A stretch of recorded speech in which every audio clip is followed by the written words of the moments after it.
Greenwood was a district in Tulsa, Oklahoma. As one of the most successful and wealthiest African-American communities in the United States during the early 20th century, it was popularly known as America's Black Wall Street until the Tulsa race riot of 1921. The riot was one of the most devastating race riots in history, and it destroyed the once thriving Greenwood community. The roots. Many African Americans moved to Oklahoma in the years before and after 1907, which is the year Oklahoma became a state.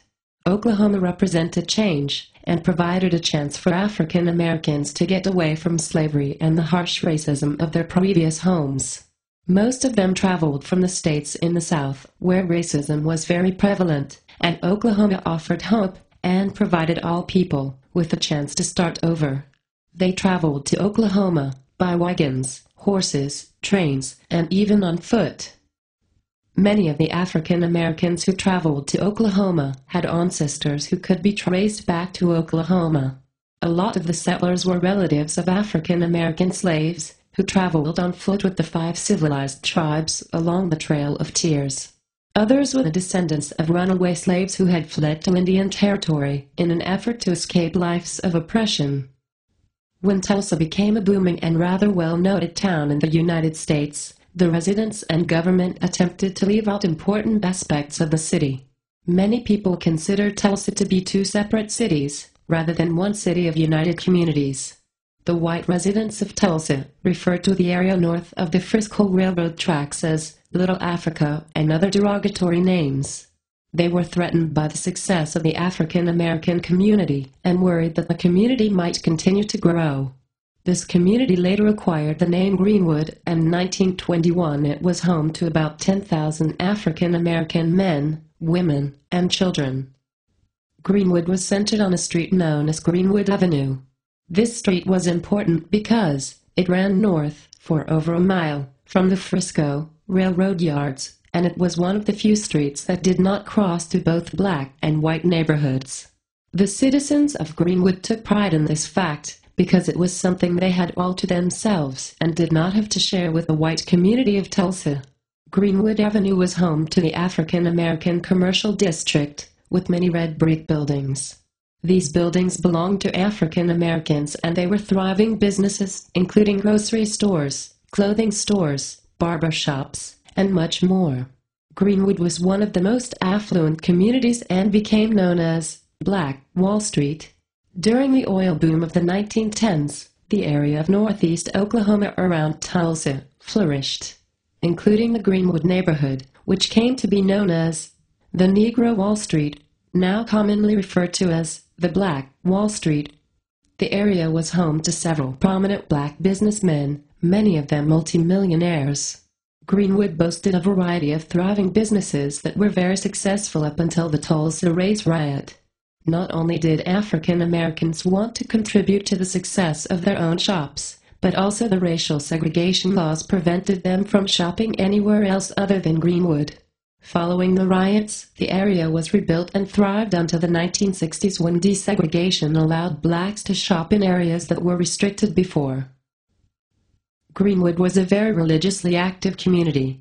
At the time of the riot, there were more than a dozen African American churches and many Christian youth organizations and religious societies. In northeastern Oklahoma, as elsewhere in America, the prosperity of minorities emerged amidst racial and political tension. The Ku Klux Klan made its first major appearance in Oklahoma shortly before the worst race riot in history. It is estimated that there were about 3,200 members of the Klan in Tulsa in 1921. O.W. Gurley, founder. Prior to the turn of the century, O.W. Gurley, a wealthy African-American landowner from Arkansas, traversed the United States to participate in the Oklahoma Land Run of 1889. The young entrepreneur had just resigned from a presidential appointment under President Grover Cleveland in order to strike out on his own. In 1906, Gurley moved to Tulsa, Oklahoma, where he purchased 40 acres of land, which was only to be sold to colored. This notion was unheard of at the time. Amongst his first businesses was a rooming house which was located on a dusty trail near the railroad tracks. This road was given the name Greenwood Avenue, named for a city in Mississippi. The area became extremely popular amongst African American migrants fleeing the oppression in Mississippi. They would find refuge in his building, as the racial persecution from the South was non-existent on Greenwood Avenue. In addition to his rooming building, he built 3 two-story buildings, 5 residences, and bought an 80-acre farm in Rogers County. Gurley also founded what is today Vernon AME Church. Gurley's implementation of colored segregation set the Greenwood boundaries of separateness that exist to this day: Pine Street to the north, Archer Street, and the Frisco Tracks to the south, Cincinnati Street on the west, and Lansing Street on the east. The segregation is pronounced in subtle landmarks. South of Archer, Greenwood Avenue does not exist in white neighborhoods. Gurley's prominence and wealth were short-lived. In a matter of moments he lost everything. During the race war, the Gurley Hotel at 112 North Greenwood, the street's first commercial enterprise, valued at $55,000, was lost. And with it, Brunswick Billiard Parlor and Doc Eastman and Hughes Cafe. Gurley also owned a 2-story building at 119 N Greenwood.